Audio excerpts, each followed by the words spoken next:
House of Cards podcast, the show where we break down the art of creative real estate investing. Join us as we dive into the world of real estate with insider tips and tricks for making your investments go further. From buying with no money down to flipping properties for profit, we've got you covered. Plus, stay tuned for expert guest speakers who will share their knowledge and experience in this ever-changing market. So grab a seat and get ready to learn the secrets to success in real estate investing. And now, from Alaska to New York, your hosts, Chris James and Jesse Stanton. Yo, what's going on, guys? Happy freaking Saturday. This is better. This is almost as good. Well, I'm going to say it is better. It is better than Saturday morning cartoons, Chris. I would much rather. I wish House of Cards came on every Saturday when I was growing up. All these kids should be so lucky. What's going on, man? How you doing? Good, man. Literally from meeting to meeting on a Saturday, right? A lot of people actually take off weekends, but more so we don't. We don't take weekends off. Nope. A lot of people will literally spend this time more so relaxing, Netflixing and chilling, so to speak, and doing other things, but more so what we have in store for 2024. I'm okay having these meetings, getting up early, and just being productive, man. Chris, success leaves clues, bro. It does. It does. Success leaves clues, man. And it was so interesting, man, because I was actually thinking about that this morning. I had a memory pop up on my Facebook when I woke up this morning. I checked my Facebook, and I had a memory that showed up from a year ago. And dude, it was interesting to read my post because I broke down what I did between like 03:30 and 07:30. And everything that I got done just between those hours. And then I think about the year that you and I had. And it was like, oh my gosh, bro. Fucking that's why. That's why we had what we had, man. We were more consistent than anything else, man. I think about the challenges that we went through last year, the obstacles we had with properties and there's all sorts of things that going on, personally and professionally in the business and outside. And then I think about like a lot of the clients and people that we talk to that we've helped in their business and how quickly they start out in this realm of uninformed optimism, where it's like, man, I'm so excited to dive into this new thing. I see real estate. I see all the success, the ways that it can change your life. But then, a week or 2 weeks, a month, even 6 months, they've already bounced around like to 10 different freaking things. Their day is completely all over the place. They wake up as if it was on accident. They have no idea what they're going to do, when they're going to do it, who they're going to talk to, what they're going to talk about, when they're going to talk to them. No intentions going in to the conversation. No expectations going out of the conversation. They'll reply to every email, every DM, every text, hop in every Zoom, jump on every phone call, any time of the day. It doesn't freaking matter. And I look back that like I was just like, dude, I had these were my thoughts in the first 5 seconds of me waking up this morning, man. I saw that memory and I was like, holy torpedo, Batman. Dude, Chris, you and I had the biggest year that we've ever had in our lives. Yeah. And this year, because of the things that we did last year, because of last year, this year we'll be doing 100x. Which is so effing crazy to think about, man. Like it's so surreal, like going through these transformations, I mean, I've only been doing this less than 4 years, dude. And to think that there's going to be multiple 7 figures passively this year is, dude, it's insane, man. It's so crazy to think about. But like we were talking about, success leaves clues. I can't tell you how many people I have talked to that they want to do the stuff, man. But the hunger just is not there. They're not willing to sacrifice the small things.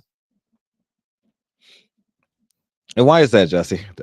Why do you think? Honestly, I don't know. I think in people's head, I think that they're looking for that balance.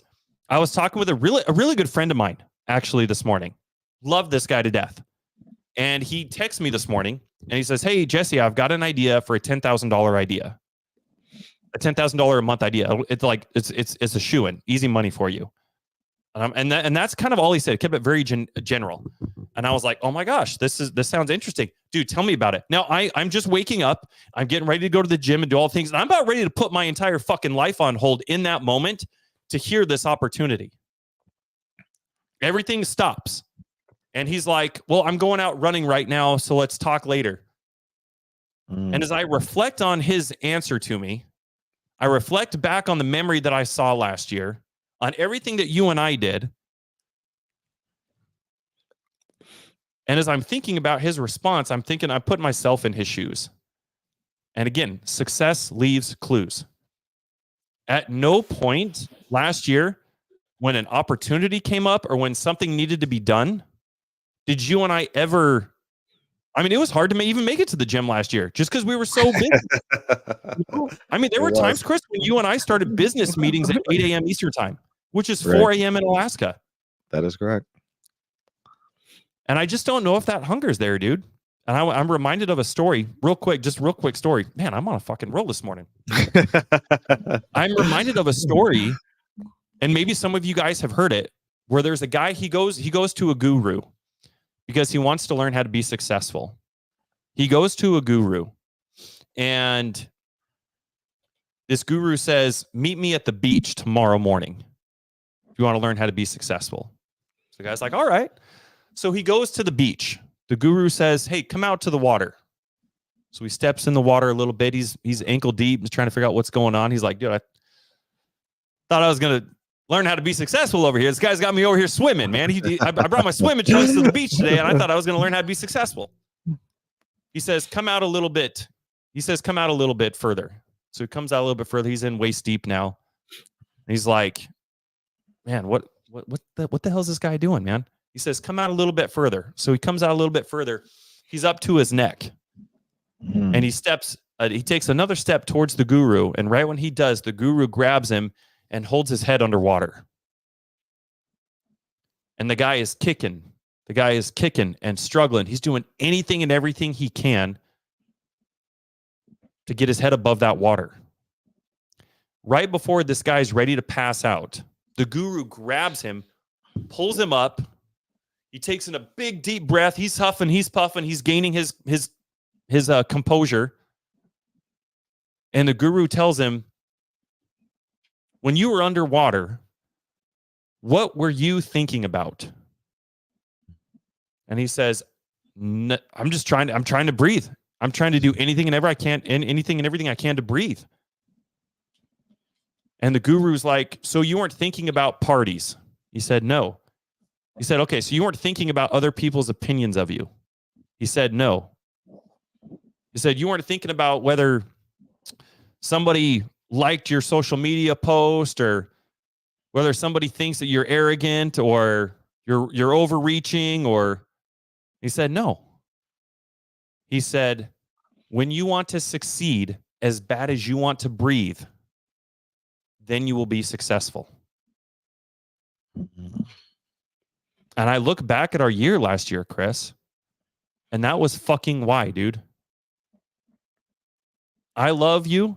I love our partnership. I love the opportunities that you and I get to not only work together, but serve each other, dude. Everything that we do is for the benefit of the other. And I love that we get to wake up every day with each other in mind and know that I know everything that you're doing every single day is for the benefit of me and my family. And I know you know that everything that I'm doing on my end is for you and yours. And at any time that you and I have things that need to be done in the business, at no point are we ever like, let me go take a run and then we'll talk about it. Because I know that shit fucking comes up. You know, I mean, I'm not sitting here saying that everybody needs to wake up at 3 a.m. like I do and do all these things. That's not at all what I'm saying. I'm saying when the time comes, are you willing to sacrifice? Yeah. And you and I are. We're willing to sacrifice the good to go for the great. We have that hunger. And I think most people want what we're after and what we've achieved, but they're not even willing to get out of bed for it. And so I'm just this is crazy, dude, because this all happened this morning. Yeah, literally. So these were all my thoughts this morning, and I was like, oh my gosh, dude. You know, because we're both parents. Right. We both have a life outside of our business. We have shit that comes up. We have, you know, families and all these other kind of things, kids. Yeah. And I know that it's not as simple as, oh, well, let me go for a run and when I get back. Because I know my wife's going to need, as a matter of fact, today when I was at the gym, my wife texted me. She's like, hey, our daughter is sick. I need you to stop by the store and grab crackers and Gatorade and Sprite and all that other kind of stuff. And then I've got a podcast. I've got all these other things that come up. I mean, that's just life. That's just natural. And so guess what? It's those opportunities that you put on the back burner that you say, hey, let me put a pin in this. That's when shit slips you by. And I love this individual. I'm not picking on this individual at all. Love him. I'm helping him out with a lot of stuff, and he's helped me out with a lot of stuff. But I think those small things, how you do anything is how you do everything. Those small things make a really big difference. How you execute in your day-to-day makes all the freaking difference. So anyway, yeah, those are my thoughts. But it's a great segue into what we're going to be talking about today and the guest that we're going to be having on. Most of you guys know him. I wish my podcast stuff. I really want to make like a big. big I got to get my headphones on and redo my intro music and stuff. But ladies and gentlemen, welcome to the stage, Larry the Lion King. Hey, what's up, dog? Happy Saturday, Jesse. Happy Saturday, buddy. Talk about a man with tenacity, hustle, drive, and hunger. Dude, Larry, you are such an inspiration to not only Chris and I, but thousands and thousands of people, dude. Thank you. Your story, the things that you've gone through, the things that you've overcome, and the things that you're doing is so effing inspirational. And it shows that no matter what, no matter who you are, no matter what your circumstances are, the only way that you lose at this game is simply just by giving up. That's never give up. Never. That's the only way you lose, dude. And dude, to see what you are doing and the leaps and bounds that you made, to look at what you did last year, bro, and where you're at right now, the trajectory that you're on and what you will do in 2024. Absolutely inspirational, bro. Dude, my hat's off to you. Couldn't do it without the support of this community, though. But I have the best friends on earth now. The greatest people that encourage me, and I'm encouraged by their journey, and we share everything together. We're this is a family more than anything, and I'm grateful to have a second chance. Dude, well, thank you for being here, man. I'm really excited to get into, we're going to get into some more specifics today. But real quick, for everybody who doesn't know you, which is very limited. But for anybody who doesn't know you, real quick, what's your story, man? Like, where did you start? Where are you right now, and what are you trying to do?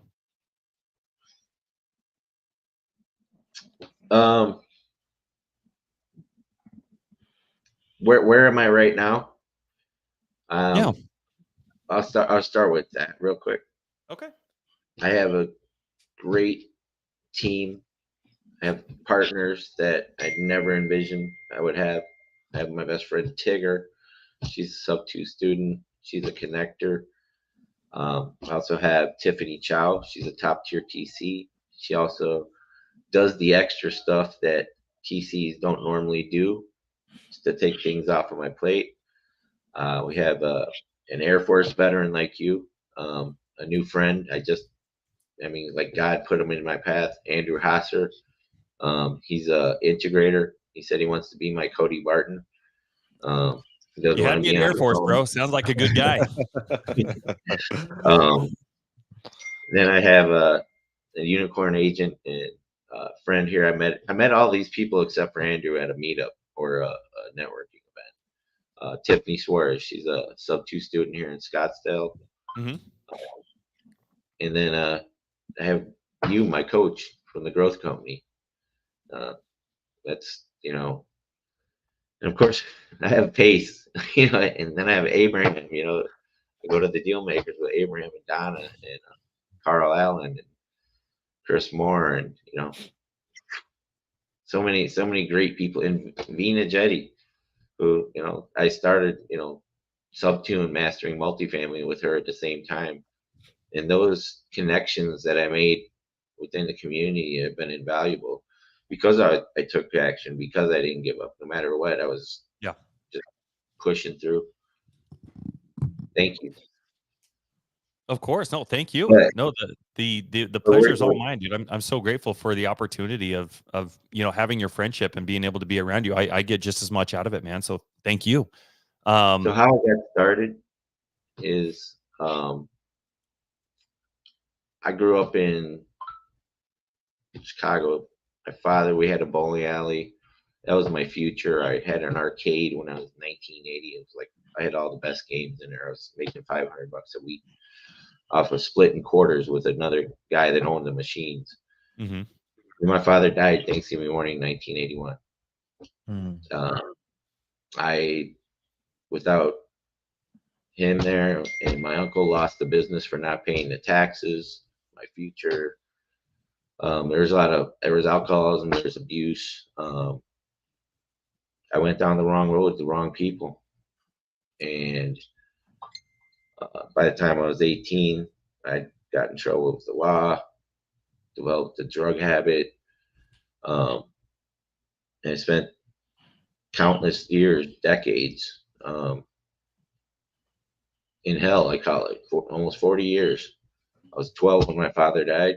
It was Thanksgiving morning. I didn't eat turkey for 30 years, but I used that as a pity party.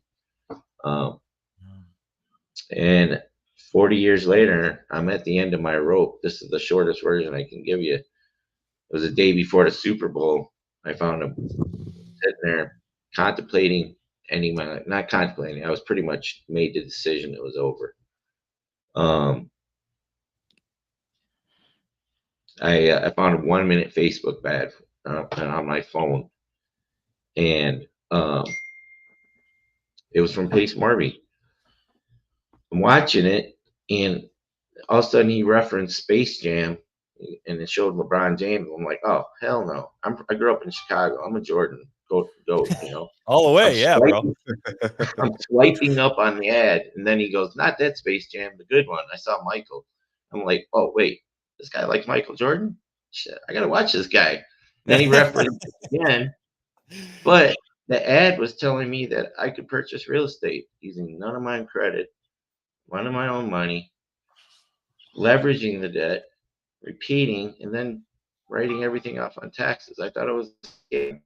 Like, this can't be real. And mind you, I'm at the end of my rope and I'm doing drugs while I'm doing this. I spent all day, 7, 8 hours, 10 hours, whatever, looking at sub 2, going to the YouTube, trying to find dirt on this guy. Went to Reddit, Yelp, everywhere. Right. I couldn't find a bad word about the man on the internet. And I thought about it all night. I had planned it out. I was going to end my life at the Super Bowl. Come to the end of the Super Bowl, I took my last hit of crack, my last hit of heroin. I said, God, I am done. I know I promised you before. This man is Willy Wonka, and this is my last shot at a golden ticket. I need all new friends and all new family. I woke up 2 days later. God took it away. Mind you, I had no idea. I didn't see anything about golden ticket when I had no idea when I said that about his golden ticket events, which is really ironic, isn't it? Wow. His golden ticket here. And I swear to God, strike me down if that is not. I'm not telling you the truth. I had no idea about the golden ticket when I said that. And I went down this journey. It's not been easy. I almost gave up right before the Clever Summit. because I didn't have the money to go there, but I lived in Las Vegas. Turned out to be like the sub 2 summit. Yeah. And Tommy Thornburg, an owner of PCS, stepped in, because if I went back the next 2 days, I wouldn't have had the money to get my PCS set up to become a part of the first Gator class, because I didn't have $8,000 for sub 2 at that time. And they gifted me most of my PCS setup. And I was ready to give up that point. I was like, this shit's too hard, you know. And then that's where I first met Pace backstage. This is really crazy. This is interesting. So Cody Sperber's wife, Dr. Shannon Sperber, had me. I was the biggest volunteer, keeping people out of where the VIPs were eating. Vina Jetty walked up to me, and I told her this story in Miami when I went to Pace's book signing. She walked up and she says, "Have you eaten anything? Have you tried this?" And I'm like, "No." And she's like, "How about this?" I'm like, "No." And she's like, "Have you had anything?" I'm like, "No, I can't. I gotta wait till you guys are done eating." She goes, "Well, you need to eat." And I had no idea who she was at the time. But I said, "By the way, you have gorgeous eyes." I flirted with Vina Jetty. I had no idea that she was a speaker. all these people back there. There's Ed Milet, Robert Kiyosaki, Cody Sperber, Cole Hatter, Jameel Pace, Vina, Dan Fleischman, Ryan Pineda. They're all eating back there. They finished and they're walking out silent. I'm standing there and they all walk by me, and I go, "Hey, Pace." They all turn around, but Pace walks up to me, starts shaking my hand. I'm like, "I'm gonna be your best student." He just looked me in the eye, turned and walked away in silence. That was the first time I met him. Wow. Dude, I got goosebumps as you're telling me that, man. Then fast forward November, I was still, mind you, the whole time I'm still living with my drug dealer. I could have knocked on the wall and gotten drugs. I didn't have a choice. I had to either get into Gator and then get shiny objects in an elephant, or pay money to move out of that house. I couldn't do one or the other. It was more important for me to get into Gator and get into this community. But my Uber got hit coming home from church one time, and I got a settlement. And my lawyer said, "Hey, I got a check for you." I bought the first car I could find. Some guy that I met at church ended up spending my $5,000 on his girlfriend. Didn't get the warranty and the financing finished on it. I drove cross country, met Pace again at Springfield with my friend Elizabeth of Songkwang. She told me, "Hey, Pace is buying us all lunch." It's where I met Angela Wayne, who actually, she just called me yesterday. She wants me to come look at a flip that she's doing here in Tempe. I met Pace there again, and I told him, and I said, "Do you remember me?" He's like, "Of course. I have a photographic memory." And I was like, "So you remember me back at the Clever Summit?" And then he stopped taking the picture. I took the picture, and then Liz was like, "Tell him about Flagstaff." He's like, "What about Flagstaff?" He's like, "He drove 2 days to see you." He's like, "What?" And he had Eric, the cameraman. He's like, "Come here, get this." He's like, "You drove 2 days to see me?" I was like, "Yeah, I wanted to be the guy that changed my life." So I got up to talk to him again, and then I'm like, "Pace, I know why you really remember me." It's like, "Why?" I was like, "Because at the start of the very first Gator class, there were 1,700 students, and none of them are his sub 2 students. I sent him a DM and almost got kicked out of Gator in the first 5 minutes. I was like, "Holy fuck. I made it all this far and I'm going to get kicked out." Anybody's got Gator access, go watch that very first Zoom. Literally the first 5 minutes, I thought I was going to get, he lit me up. But he goes, "No, I loved it." He goes, "I loved it that you did that. I hated to do it to you, but nobody sent me a DM for the rest of that first Gator class." He goes, "It had to happen." Then fast forward, we're 5 days later, my car blows up. I end up in Ohio with Josh Keating, a great guy. He's a great guy, but we went our separate ways. Not meant to live together, type of thing. Ended up in Florida. Florida was tough. Three different living spaces that didn't work out. But that's where I met Jesse, or in the growth company in Florida. I was living in Bradenton at that time. And folks, I did not do what he told me to do. I probably wouldn't be sitting here, right? I know I wouldn't be sitting here if I would have done what he told me to do. Time block my days, journal, well, I did half the stuff. I just didn't do those were probably two of the most important things I didn't do. Because did everything else pretty much. I have my goals written down though. That actually took me a long time. Angel was my partner, Angel Miller. I just didn't know what I wanted. I had goals in the beginning, then at some point in that journey, I lost my vision. I couldn't see the future. I didn't have.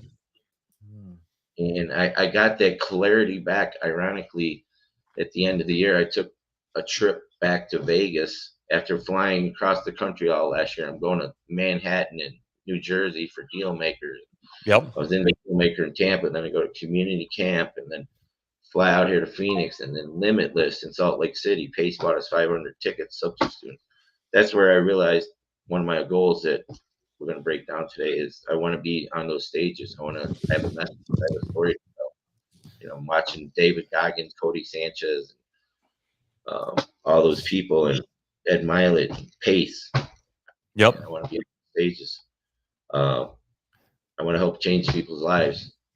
And I also, one of my things, me on a team, like I said, we're going to raise capital this year and buy and hold as a team, and help other sub-2 students by providing expired listings and DTA opportunities. So I'm here. I love it, dude. Dude, Larry, your story is so awesome, man. And I love that you know that you were like, hey, you know what? This is where I fell short last year. I didn't manage my time well. I didn't execute every single day with absolute intention. I didn't do these things. And being able to not be where you want is such great feedback that I think that most people, they don't see it the same way. And I think Angel said it perfectly right here. It's important to make sure that you're not hard on yourself, but you're accepting that as feedback. And you're like, well, what got me up to this point? I think a lot of people here's why I see a lot of mistakes with people is they get up to a certain point. This is where they're trying to go. This is where they started. They get up to this point right here, but they think that the thing that got them from here to here will get them from here to here, and it's not. You have to quite literally change everything that you are doing. And so being able to get up to this point, even though you're not where you want to be, is okay because you have feedback. You have clarity that most people don't. And you know what you didn't do last year, so you know exactly what you have to do now. And so live right here on that's how we're going to spend the rest of this podcast is breaking down the things that are not working that you're wanting to do. And let's completely kind of transform the way that you're executing, the way that you're spending your time, the skills that you're building, the habits that you are employing. I can't tell you how many times in my life, and I know Chris, and I'm sure you've gone through this, Larry, and everybody else watching, where you are busy as hell. Everything is just chaotic. You're going from one meeting to the next. Now, here's the difference. I was talking a little bit about that this morning. Chris and I, like we're busy as hell, even on the weekends. And the difference is a few years ago, I would have been busy as hell, and I would have went to bed at night. And I would have sat there thinking about my day and be like, gosh, dang, I was busy as hell, dude. And I got nothing done. And I'm sure that's something that everybody can relate with. But that's where I know that most people, I almost wish in a way that I could just go like live with somebody for a month. And I could just say, hey, this is the time we're waking up. This is the time we're going to do this. This is what we're going to do here. Nope, we're not responding to that email. This person texted you. Fucking leave that shit. We're not, you don't have time for that. And it's not to be rude, and it's not to ignore people or anything like that, but it's not in alignment with where you need to be right now. And you got to put your oxygen mask on before you can even help anybody else. And I think if more people understood that, if more people had that clarity, they would be a lot further along than where they want to be. Chris, I don't know anybody, dude, off the top of my head that's probably busier than you are. You are probably the busiest person that I know. You are juggling so many things, but you execute flawlessly on that. Before we kind of start diving into Larry's stuff, can you kind of speak to how you started out, and then what your experience was when you're like, oh, I can't do these things anymore. This is how I need to execute. These are the habits I need to build. These are the things that need to make up my day so that I actually am moving the needle forward.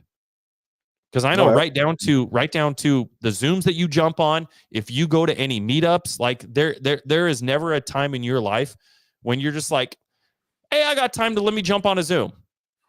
When you do jump on that Zoom, there is intention going into that Zoom, and you bet your ass, whether it's a relationship or a resource or an asset, in some way, shape, or form, you're jumping on a call or in a Zoom or going to a meetup, and your business is better off than it was when you arrived.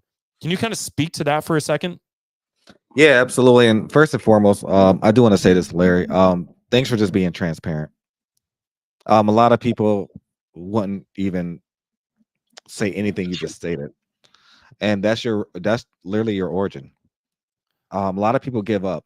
You went through a lot of obstacles, a lot of obstacles, man. And Chris, you cut out, bro. Can you hear us? Audio. Your audio cut out. It sounded like it was going to be good. You look good. Right. Oh, no. Did a mic come unplugged or something?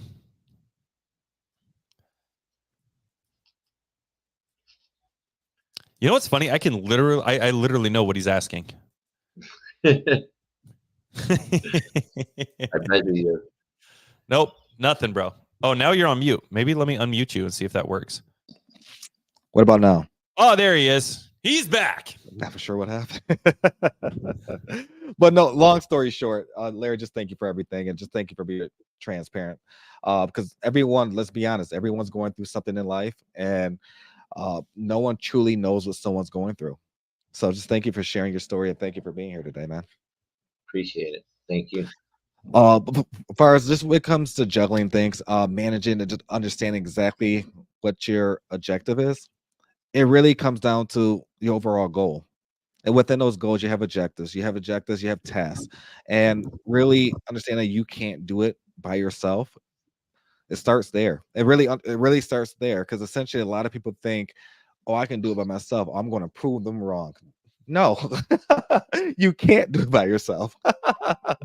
And one thing I really love about Jesse, and more so his work ethic, is just there's so much alignment there, and our objective and our goals is unparalleled to most. I'm just going to throw that out there.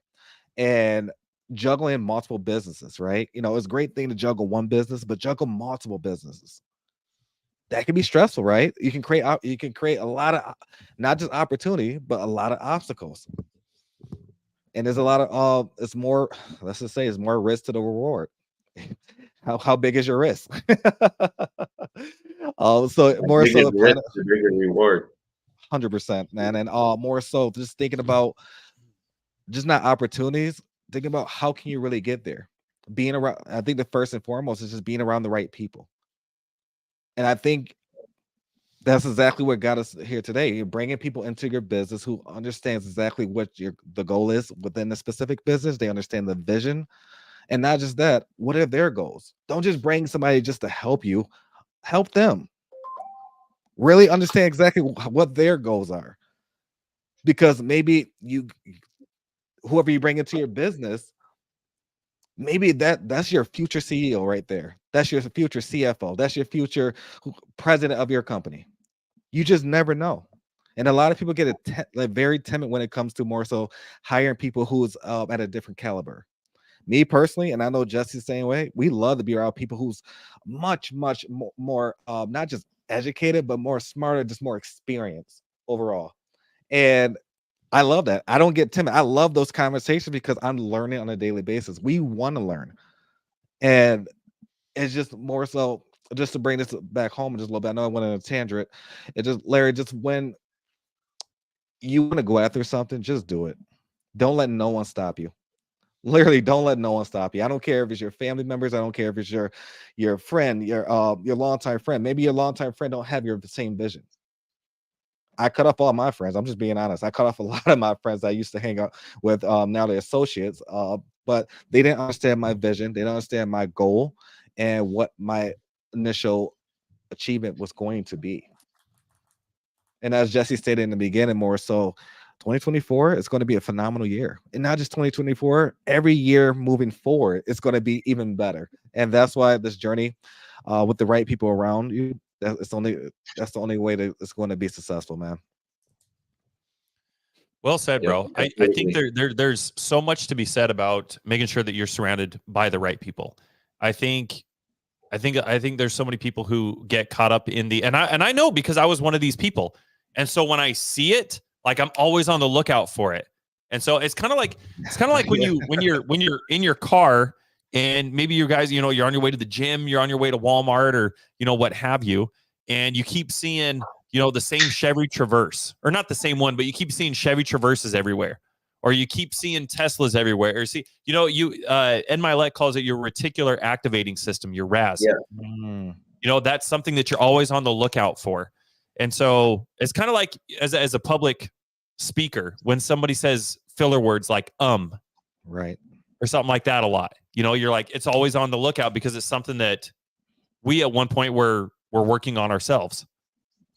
So same thing when I see people that consistently drop exactly what they're doing so they can go answer an email or they can go get on a phone call with somebody and they have no idea who they're talking to. They have no idea why they're talking to them. And it's just one of those things where I don't know. I got a phone call with John later. No idea who this guy is, where he's at, or what even we're going to talk about, but I'll just hop on the call and we'll just see. We'll just figure it out. You need to have, and like Larry said, before you start any of this stuff, you need to have clarity on what your goals are. If you don't even know where you're headed, how do you know who you're going to need to be bringing into your path? How do you know what skills you're going to need to leverage? That's why knowing your avatar is so stinking important. Because when you know what your avatar is, you know what the one thing that you're going to be focusing on, when you make that the one thing that you do, you know exactly what you're going to be looking for. So if you go to an event, as an example, like let's say, I'm just going to use myself as an example. Let's say my avatar is a closer. That's the one thing that I'm doing. So guess what I'm not doing, Larry? I'm not worried about TC shit. I am far away from paperwork, buddy. I'm not worried about dispo. I'm not worried about any sort of lead generation. I'm not doing anything else other than closing deals. So then the question gets asked, well, Jesse, if you're not doing lead gen and you're not doing dispo and you're not doing paperwork, then how the hell do you even have a business? The question is not how. The question is who. Who do I need to be bringing into my business? If I have no lead generation in my business, that's a bottleneck in my business. So the question isn't, how do I start generating leads? The question isn't, how do I start scheduling that into my day? The question is simply, whose avatar has to do with lead generation? Whose avatar is a bird dog? Whose avatar is DTS? Whose avatar is DTA?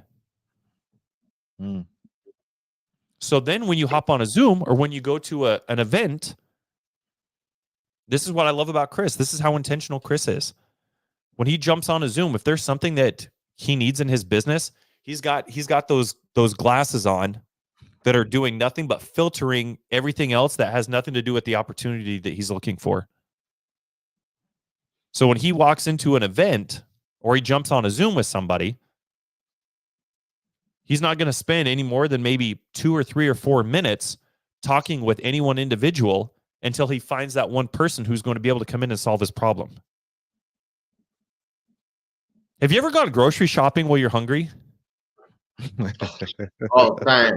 How the hell does that work out for any of us? Oh my god. Oh my gosh. I walked in there last week. I had to go pick up like 1 or 2 items, dude. And I walked out with like an entire basket full of stuff, man. I told myself I walked out with rice cakes and peanut butter and an energy drink. And you know, yeah, it's the same thing, dude. Like if you don't already have premeditated intentions going into something, same with your day. If you don't go into those things with having premeditated intentions on how you're going to execute, then going to an event is kind of the same thing. Luke got 5 steaks instead of 2. So with the way inflation is, I know Luke just dropped $100 on steaks, man, when he was only planning on dropping 20.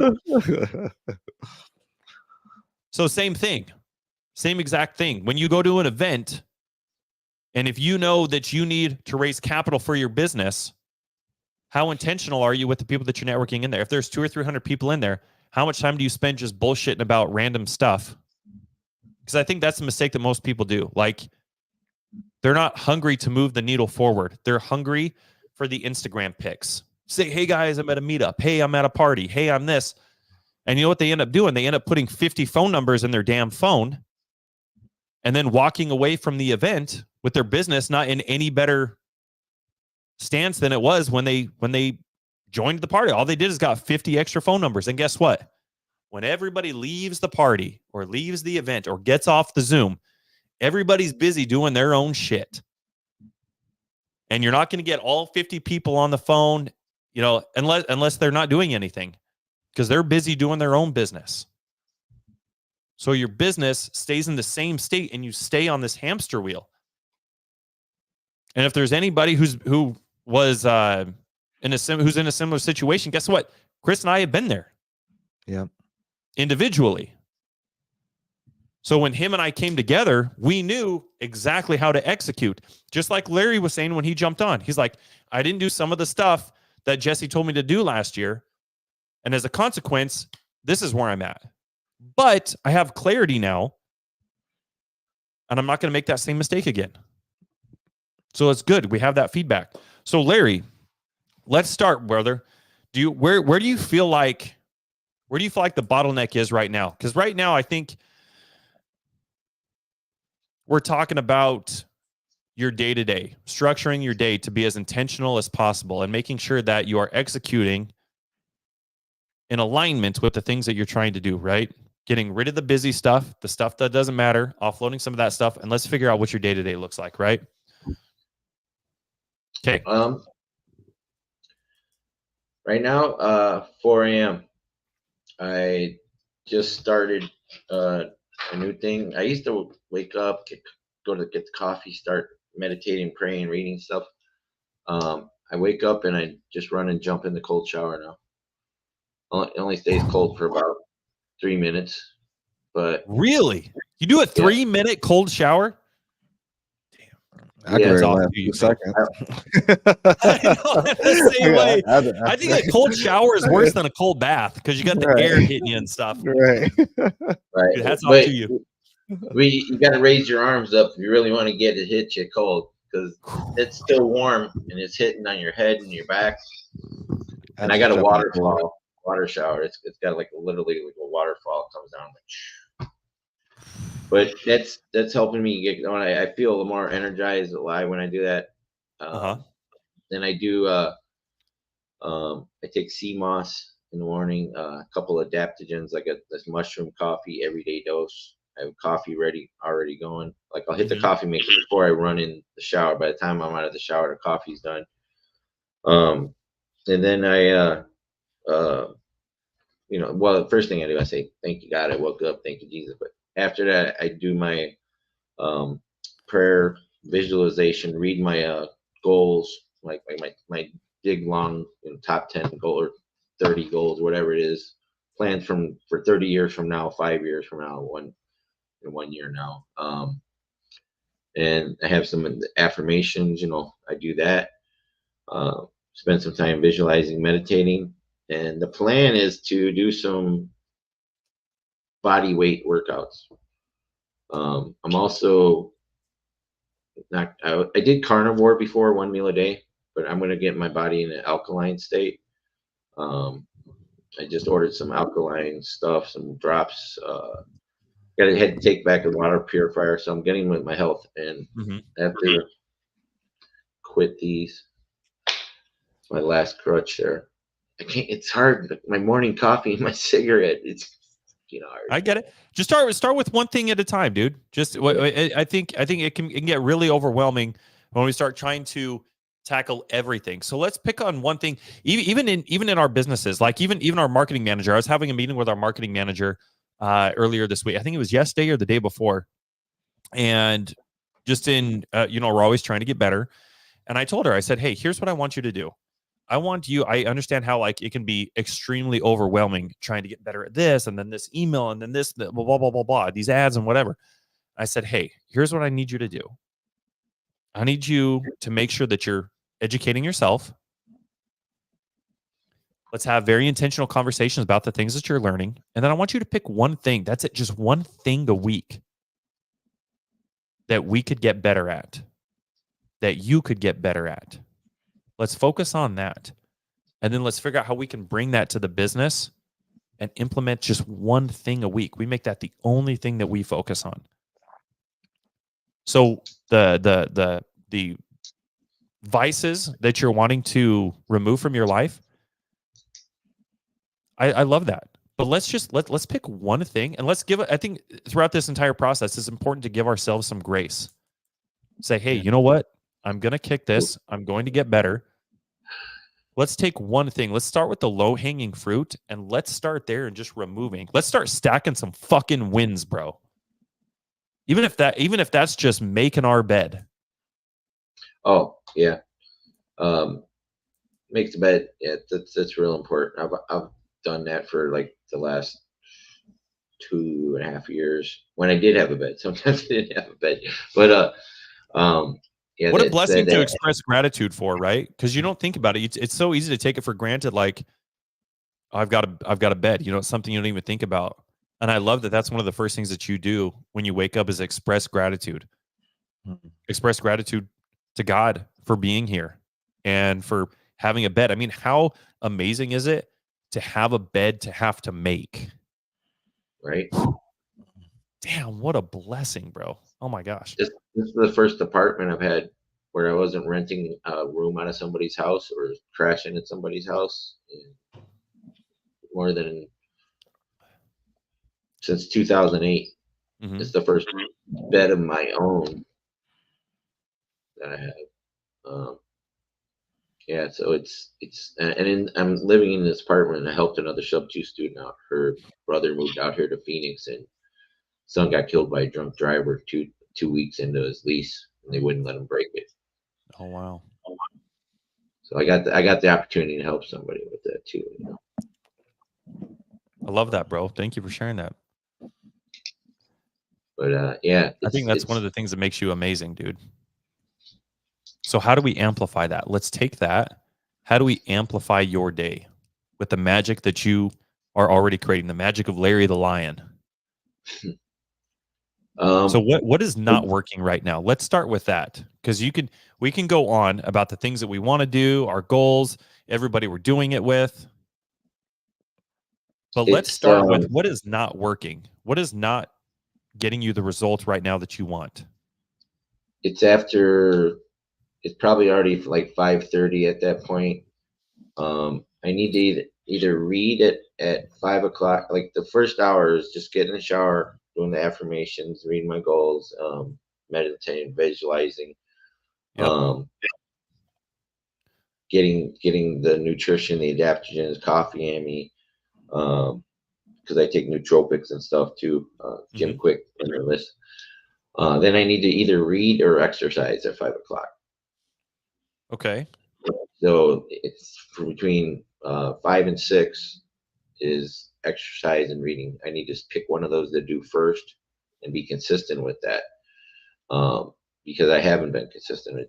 I pick up my phone, social media.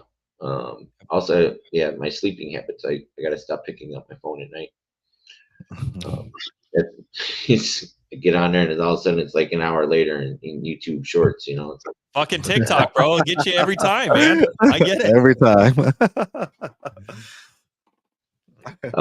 Then I have right now my day is full from 11 a.m. to 1 p.m. But are we working on the right things though? What's the thing? What's the one thing? Give me one thing that you're trying to move the needle forward in your business. And why is that needle not being moved forward? Let's start there. The intentionality of the Calendly appointments need to be more focused just on the private money and capital raising. Okay, let's talk about that. Yeah. Okay, so you're trying to raise capital, but the Calendly's not working. Is it because you're just giving your Calendly out to anybody and everybody? Yeah, pretty much. I don't dump it in the Zoom meetings. I'm trying to capitalize on, people wanting to, and it doesn't sound like it's a problem, but it is a problem. There's so many people that reach out to me now, whether it's Facebook Messenger, Instagram, Calendly. Dude, you're Robert Downey Jr. and Iron Man, bro. You're a fucking celebrity, man. I love Iron Man. I'm a combination of Thor, Captain America, and Iron Man. Oh, I can see it. 100%, bro. That's how you get a lion. Those three things, they come together and make a baby lion. So you're trying to raise some capital. What other things do you need in your let's talk about that. So you need capital in your business, okay? What else do you need in your business? Is that all you need right now? No, my follow-up game completely sucks. Follow-up game for what? Well, right now my W-2 is door knocking solar out here in Phoenix. I do it from 4 p.m. to 8:30 p.m. I've actually been late since I got the car because I'm used to having Uber. I was on time when I had a skateboard. The Uber was able to take the HOV lane on the highway. I can't use the HOV lane, so I always forget that. Get a mannequin and just throw it in your passenger seat. Oh, that's a good idea. Solving problems over here. Put a hat on it. Okay, so I don't need the context. Just give me real quick. What's So I spend what do you mean the follow-up? Follow-up for sellers? Follow-up for what? Sellers and vacant properties. I got over 100 sellers and vacant properties from door knocking right now, just for doing the solar. And I'm not even being intentional. It's only being half-assed about it too. That's the so you're generating leads where you're door knocking for solar. Yep. Okay. Who can you bring into your business to help with the follow-up? I believe Andrew is going to be part of that answer. He's going to help me structure my follow-ups and stuff. Well, Andrew's your integrator, right? Yeah, he's okay. He's going to get. Well, we got a CRM that he's. That's not the most efficient use of his time. If he's an integrator, that's not the most efficient use of his time. What is then? Finding somebody whose avatar is the closer. I think he cut out. I cut out? Yep, you froze. No. So here's a good tidbit for everybody watching right now. This is gold right here. So make sure you guys write this stuff down. Most people that bring people into their business, they hire out of scarcity and they hire out of convenience. Okay? Scarcity and convenience. If they just need somebody to come in and call for 3 hours, or they need an integrator that can come in and designate 3 hours a day or 2 hours a day or whatever it is, most people will hire the first person who can fit that bill. Oh, I jumped on a Zoom with this guy. We were vibing. Seems like a cool guy, and he's got 3 hours. Yeah, let me bring him into my business. But then all of your time, energy, and effort is spent training that person. That is the wrong effing thing to do when you bring people into your business. When you bring somebody into your business, you need to be able to effectively communicate what the problems in your business are, and you need to let them tell you how they're going to fix that problem. So, Larry, if you were going to hire me, if I was going to be your closer and you were going to hire me, you need to be like, Jesse, here's my problem. I'm looking for somebody to come in. I'm generating more leads than I can even follow up with. I don't have the time. My superpower is going out and creating opportunity. That's something I can do. I can go out and generate leads like a mofo. My problem is right now is I don't have the time to follow up on these. I'm looking for somebody who can come in here and help close these deals. If you were to come in and fill this position, what are your thoughts? What can you bring to the table? How would we move forward in this type of situation? And Larry, if the only thing that I told you was, well, I can give a whack at it. I've got time. My girlfriend, will allow me to do this and that. And, I can come in and help you out with that. Most people are like, all right, fucking cool, man. Seems like a cool guy. He's got time. Let me bring him in. I need somebody that's going to be more intentional. I understand that. But not only intentional, but you need somebody who's going to come in and teach you something. For any position that you hire, you need if you're not learning something in that interview from that individual, then you're hiring the wrong gosh dang person. Yeah. Right. If you're the smartest guy in your group of 5 people, you need to get 5 other people. Absolutely. If you know everything, if you should, at no point should you ever bring somebody into your business and have to tell them how to do their job. Most small business owners never pass the $1 million mark. I think it's like 90%. I think I think it was Pace actually was talking about that statistic. 90% of small business owners never pass that $1 million mark. You know why? Have you guys ever worked at a job where you have like 5 or 6 employees, and then there's like one person who's like a fucking rock star? We'll call it Jan. We'll say Jan's the rock star. You can imagine from that business owner's perspective, it's like, gosh dang, man, if only I had 6 Jans, this would be amazing. Instead, I've got John that wants to show up late, and I got this person that wants to call in sick, and this person does enough just to not get fired, and blah, blah, blah, blah, blah, blah, blah. The only difference, and this is where that self-development and being able to see things from a different vantage point comes in, and how it plays into your business. The difference between that business owner and the business owner that's over here doing multiple 7, 8, 9 figures is what they're willing to tolerate. The only difference is that they will just come in, another company who's doing more, just hire 6 Jans. They're not hiring out of convenience. They're not hiring out of scarcity. They're not hiring the first person that's got 3 hours to make calls. Yep. They know how to properly vet and bring those people in. That's what you need to do. If your bottleneck right now is I'm generating all these leads and I don't have time to follow up on them, then your question is not how. The question is who. Now, your role, Larry, as the CEO, is to be able to communicate not only the vision, but the expectation for the people that are in your charge.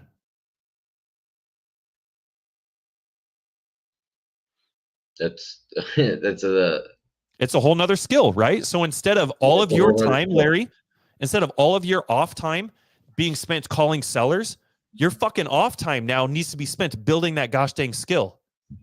You need to be reading books. You need to be talking to people that are doing the thing that you want to be doing. Those are the types of conversations you and I need to be having. Yeah. Raising capital, that's the skill, the most important skill, and that's the skill I want to do more than anything else. I need somebody that, like you said, to closer to come in and call those and do the follow-ups on that shit. Well, coincidentally enough, being able to go and raise capital, you have to build and develop a skill of basically being a professional friend builder. That's what I'm at. That's my Clifton strength. I'm an influencer. My number 3 strength is woo. You got to look at all that I sent you. I did, dude. Yeah. You're a natural. You just by you being Larry, bro, you're already off to a start that most people don't have. You're already off to a big advantage that most people aren't. So getting intentional with where you're spending your time, that's after all what we're talking about right now, right? Absolutely. 100%. We've all got 24 hours in a day, dude. It's all about how we spend it. So now instead of following up, you need to figure out how many different ways can I go about filling up my day to build that one skill. How do I become a better leader? If your employees aren't performing, or the people around you aren't performing or doing the things that need to be done for the business, then either you're hiring the wrong person or you're not effectively communicating what needs to be done to these people, or what needs to be done in the business to these people. Yeah, it's like either way, it's your fault. 100%. It's like this is like we're in a double header. The first game we lost. Now we have to make some adjustments and win this game. We have to be Absolutely. more intentional. Okay. So Let's your do job this. now, it sounds like, Larry, is you need to go interview maybe 20 or 30 people so you can make sure you get the right person. So it sounds like you need to fill up your Calendly, step one. In the Air Force, we have this saying that when you create something to where you can't fuck it up, we call that army proofing. And the reason we call it army proofing is because we've dumbed it down so much that even the army can do it. So let's army proof what you need to be doing right now. So step one is you need to be bringing somebody else in who can help with this follow-up. So now you need to time block your day to not only reach out to individuals for this position, but to interview these individuals for that position. Before you can do that, you need to get clarity on exactly what you need that person to do. Right. And instead of like when I'm in the Zooms, I need you to say, instead of saying book a Zoom with me and blah, blah, blah, I need to say, hey, I'm looking for a closer or this. Schedule with me if you're that type of person. Yes. Instead of just, because I get a lot of newbies that, hey, I saw you on Get Creative. I saw you in the Zoom. I'm not a student yet. And then my heart that I want to help everybody, I indulge them. I spend, because I have my Calendly set up where I can either exit out at 15 minutes or I can keep going another before my next appointment. And usually I go over because I'm doing all the talking. But I got this great tool called fireflies.ai. It's showing me how much talk time I'm having. I'm learning that I need to listen more and talk less. That's probably one of the greatest skills I've built over the years. Believe it or not, unless I'm like, if I'm gonna be in a podcast, obviously you need to be talking, Right. But yeah, when you jump into a meeting with somebody, dude, I will be that guy who will be the one to shut the fuck up. I'll even be the one to pretend like I don't know what I'm talking about, just to see what information people are going to give me, because that makes me that gives me more leverage, right? So I love that. I agree with that. I think that's a great start, Larry. I think you have some clarity on who you need to be bringing into your business now. You want to be starting to tailor who you're giving that Calendly link out to. So let's set a goal right now. Chris and I we've got another Zoom that we're doing in sub 2 that we've got to jump off for here in about 10 minutes. So I'm going to go to Friends with Benefits. Friends with Benefits, bro, 100%. Yes. If anybody's single and in sub 2 and you guys want to come hang out, Chris and I are running a Friends with Benefits Zoom for about 15 minutes. Jump on in. But anyway, let's get a little bit more intentional with who you're handing that Calendly link out to. So let's make a goal right now. How much? Let me start again. Is between now and Sunday evening, tomorrow night, is that enough time for you to jot down some SOPs or some kind of job description for this person that you're going to be bringing on? Is that enough time? Can you designate an hour or 2 hours to jot down exactly what you need this individual to do? 100%. Okay. Not only do I want you to do that, Larry, write this down. I not only want you to have a job description, but I need you to write down exactly what does your ideal candidate look like. Like, are they married? Are they not married? How much time do they have? Where are they at? What are their skills? What are their characteristics like? What's important to them? Top 50 things to look for from being a Jetty was something I learned 2 years ago about when you're looking to your ideal person you want to raise money for capital from. So I can use that profile. Yeah, that'd be a good start for sure. Yeah, so it'll give me 50 things about that person when I'm looking for their age, their whatever, they're a sub 2 student. 100%. They got this much experience. Yeah. So I can do that.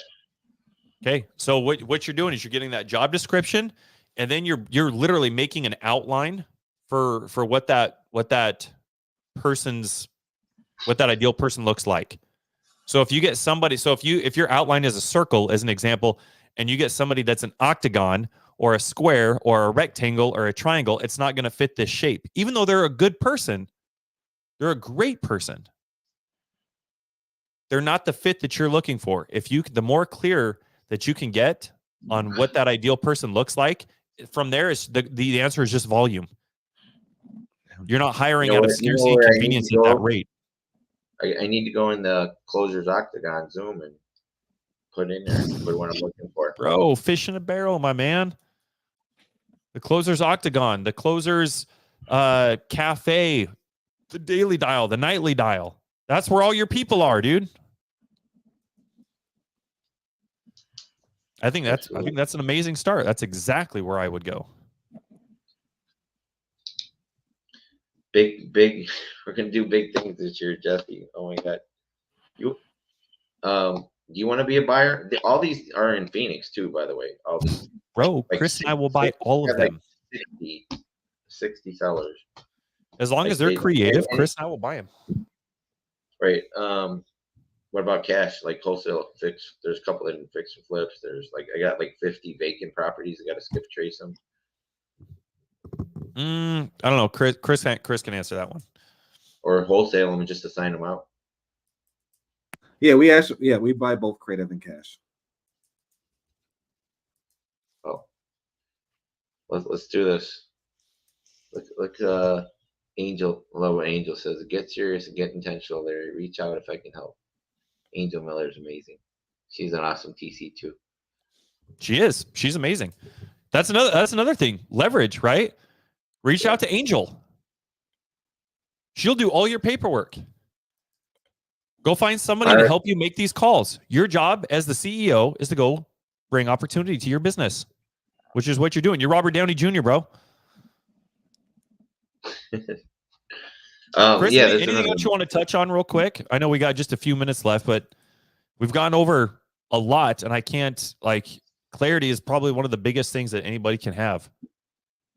Oh, I think. Oh, man, dude. It looked like it was going to be so good. Right. You cut out again, homie. Where is that?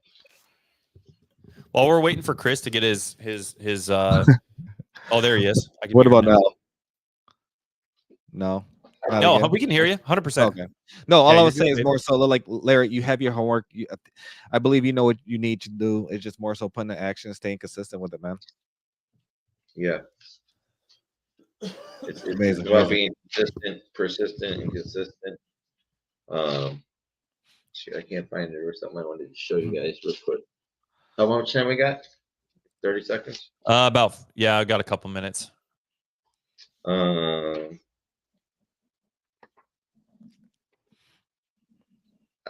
Shoot, I had it somewhere here. Don't know where it just. While you're looking for it, I think this is a great start, bro. I'd love to have you back on and do a part 2, and let's kind of deep diving into how this went, how the hire went, what you learned through that process, what you're doing, and then let's attack the next issue. Let's attack the next bottleneck, bro. I had something. It was how to find a partner to work with. It was here it is. I see it. Unclear your cut or clean up your house and unclutter it, because it's gonna unclutter your mind as well. That's something I'm doing today too. But how to find a partner? This is what I look for in partners. They got to have pragmatic optimism. They have to be confident. They have to own the room when they walk in.